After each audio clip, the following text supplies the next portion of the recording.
साथियों, वीडियो को स्किप नहीं करिए, इसको पहले सुन लीजिए आप, उसके बाद स्किप कर सकते हैं। यहाँ पर आप देखेंगे कि यूपी सुपर टेट की जो वैकेंसी है वो लेट क्यों हो रही है। यूपी सुपर टेट, इसकी वैकेंसी क्यों लेट हो रही है? दरअसल एक केस चल रहा है इलाहाबाद हाई कोर्ट और सुप्रीम कोर्ट, दोनों जगह केस चल रहा है। केस क्या है? BEd versus BTC. BEd versus BTC में केस चल रहा है, इलाहाबाद हाई कोर्ट में भी, सुप्रीम कोर्ट में भी। अभी क्या हुआ था, मई में इलाहाबाद हाई कोर्ट ने जो 2021 में टीटी हुई थी, जो कि कंडक्ट कराई गई थी 2022 में, उस पर उसने रोक लगा दिया। किस पर रोक लगा दिया? जो बीएड डिग्री धारक थे उनके रिजल्ट पर रोक लगा दिया। और किस आधार पर रोक लगा दिया? 28 जून 2018 को, यहाँ पर देखेंगे 28 जून 2018 को एनसीटीई, ये क्या है? National council for teacher education, NCTE के एक आदेश को राजस्थान हाई कोर्ट ने रद्द कर दिया। उसी के आधार पर इलाहाबाद हाई कोर्ट ने भी यूपी टेट में बीएड डिग्री धारकों के परिणाम पर रोक लगा दी। एनसीटीए का जो डिसीजन 2018 में आया था कि अब बीएड डिग्री धारक भी 1 से लेकर 5 तक प्राइमरी लेवल पर टीचर बन सकते हैं, उस पर रोक लगा दिया। फिर यहाँ क्या हुआ, राजस्थान के जो अभ्यर्थी थे वो चले गए सुप्रीम कोर्ट। सुप्रीम कोर्ट ने यह कहा कि रेट लेवल 1 में कि बीएड डिग्री धारकों को अमान्य कर दिया जाए, तो वहाँ से मैटर ख़त्म हो गया। यूपी टेट का मैटर वहीं फंसा हुआ है। यहाँ पर केस सुप्रीम कोर्ट में चल रहा है। सुप्रीम कोर्ट में सुनवाई होनी थी 19 जुलाई को 2022 को, नहीं हो पाई। फिर 26 जुलाई 2022 को होनी थी, नहीं हो पाई।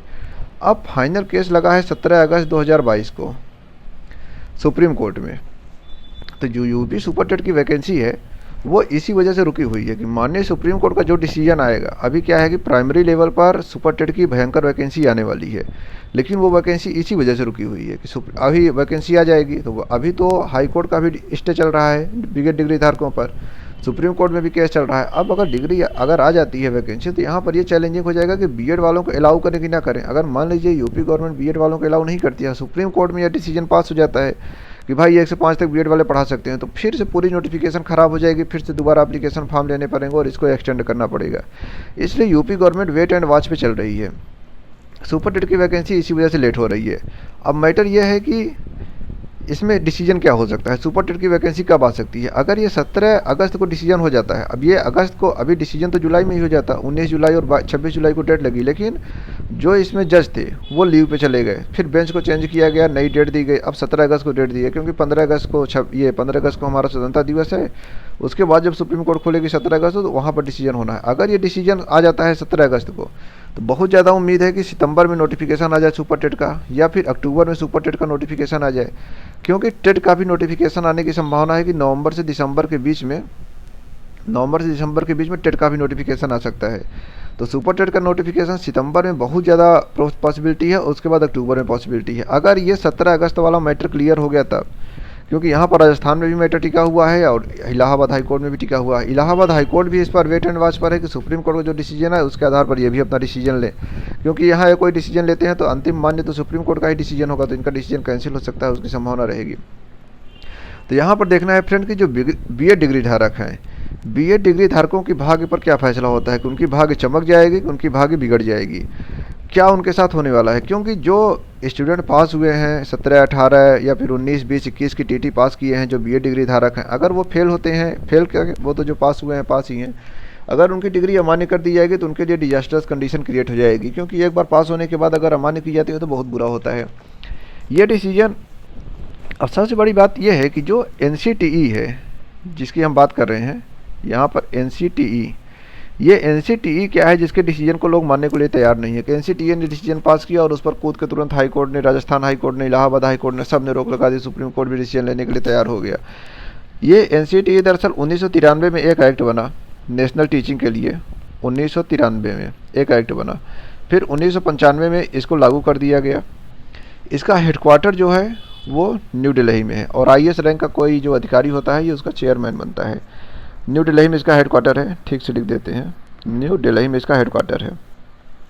ये एनसीटीई, ये टीचर और जो काउंसिल है एजुकेशनल टीचर के लिए, फिर टीचर जो पढ़ाते लिखाते हैं उनके बारे में नियम कानून बनाती है। अभी हाई कोर्ट के जो डिसीजन, राजस्थान हाई कोर्ट का जो डिसीजन था उसको चैलेंज दिया है सेंट्रल गवर्नमेंट ने, उसको चैलेंज किया है सुप्रीम कोर्ट में। वो मैटर चल रहा है, बार बार चेंज हो रहा है। अब यहाँ पर साथियों ये है कि अब दुआ करिए कि बीएड वालों को इसमें अमान्य न किया जाए, क्योंकि अगर बीएड वालों को किसी आधार पे एनसीटीई ने तर्क दिया या फिर किसी ने चैलेंज किया या फिर किसी ने अलाउ किया, कुछ सोच समझ के ही अलाउ किया गया था। बीटीसी वालों को इससे दिक्कत है कि बीटीसी वाले कह रहे हैं हमारा स्कोप कम हो रहा है। भाई स्कोप क्यों कम हो रहा है? कौन सी इतनी ज़्यादा वैकेंसी जूनियर में आ रही है या फिर 6 से 8 तक आ रही हैं? बीएड वालों की संख्या को देखते हुए बीएड बीटीसी, अब ये तो है नहीं कि बीटीसी 1 से 5 तक केवल बीटीसी के आधार पर छोड़ दिया जाएगा। उनके स्ट्रेंथ पर देखा जाएगा कि कितने लोग बीएड में अप्लाई कर रहे हैं, कितने लोग बीटीसी में अप्लाई कर रहे हैं। उसके आधार पर इसमें ये दिया जाएगा अपॉर्चुनिटी कि बीएड वालों को भी अपॉर्चुनिटी मिलनी चाहिए। पूरी संभावना है कि बीएड वालों की अपॉर्चुनिटी मिलेगी। बीटीसी वालों का तर्क इतना मजबूत नहीं है कि हमारा स्कोप कम हो जाएगा, हम बीटीसी कर रहे हैं जबकि बीएड वालों को 1 से लेकर 8 तक अलाउ है तो वो हमारे एरिया में क्यों कूद रहे हैं। ऐसा मैटर नहीं होना चाहिए। केवल स्ट्रेंथ को देखना चाहिए कि अगर डिमांड है बीटीसी से वो सप्लाई कंप्लीट नहीं हो रही। अब देखिए, कहने का मतलब ये है कि अगर मान लीजिए 1 करोड़ लोगों ने बीटीसी कर लिया, अगर ये टेट का एग्जाम होता है 1 से 5 तक के लिए, मान लीजिए 50,000 वैकेंसी में, अगर 40,000 बीटीसी वाले क्वालिफाई कर रहे हैं, ऐसा तो नहीं है कि जितने 1 करोड़ लोगों ने बीटीसी कर लिया वो डायरेक्ट एग्जाम होगा तो वो 1 करोड़ के 1 करोड़ फॉर्म भरेंगे और सीधे उसको पार कर जाएंगे उसके कट ऑफ को। ऐसा भी नहीं है। वैकेंसी बच सकती है, तो अगर वैकेंसी बचेगी तो फिर वो देश के लिए भी नुकसानदायक होगा, स्कूलों में वैकेंसी खाली रह जाएगी, छात्रों के लिए भी नुकसानदायक होगा। तो सुप्रीम कोर्ट को इस बार में थोड़ा डिसीजन लेना चाहिए, थोड़ा सा ये देखना चाहिए कि कितना इनकी ऑक्यूपाई नंबर है, कितने बीटीसी कर रहे हैं, कितने बीएड कर रहे हैं, कितने पद खाली रहने की संभावना है। काफ़ी कुछ सोच कर डिसीजन लेना चाहिए और बीएड के पक्ष में डिसीजन देना चाहिए। ऐसा मुझे उम्मीद है कि बीएड के पक्ष में डिसीजन आएगा। तो फ्रेंड्स, ये सुपर टेट की जो वैकेंसी है ये आने की उम्मीद है आपकी सितंबर में, हो सकता है अक्टूबर में आ जाए। और डिसीजन अगर 17 अगस्त को आ जाता है और बीएड के पक्ष में आ जाता है तो बहुत अच्छी बात है। तो बीएड के पक्ष में आने के हमने कुछ जो आपको तर्क दिए, कुछ दलील दिए या तर्क हो सकते हैं वहाँ पर। तो फ्रेंड्स, जल्दी ही 17 अगस्त को या फिर उससे पहले फिर से मिलेंगे और देखेंगे कि क्या मैटर है वहाँ पर, क्या डिसीजन हो सकता है। तब तक आप हमारे चैनल में बने रहें, वीडियोस को देखते रहें, नोटिफिकेशन बटन को भी दबा के रखें, घंटी के बटन को भी दबा के रखें। जैसे हम अगर कोई अपडेट डालते हैं तो आपके पास नोटिफिकेशन तुरंत पहुँच जाए। बाकी बीएड वालों के लिए संभावना है, एक बार हम फिर से बता रहे हैं, बीएड वालों के लिए संभावना है। हमने तर्क दिया है बीएड वालों का क्या है, और सुपर टेट की वैकेंसी इतने टाइम तक आने की पूरी संभावना है। तो फ्रेंड्स, आप इस चैनल पे बने रहिए, जल्द ही मिलेंगे नेक्स्ट वीडियो में। तब तक के लिए धन्यवाद। लेकिन हाँ, ख़त्म करने से पहले चैनल को सब्सक्राइब जरूर कर लें और नोटिफिकेशन बेल को भी दबा लें। धन्यवाद। जय हिंद।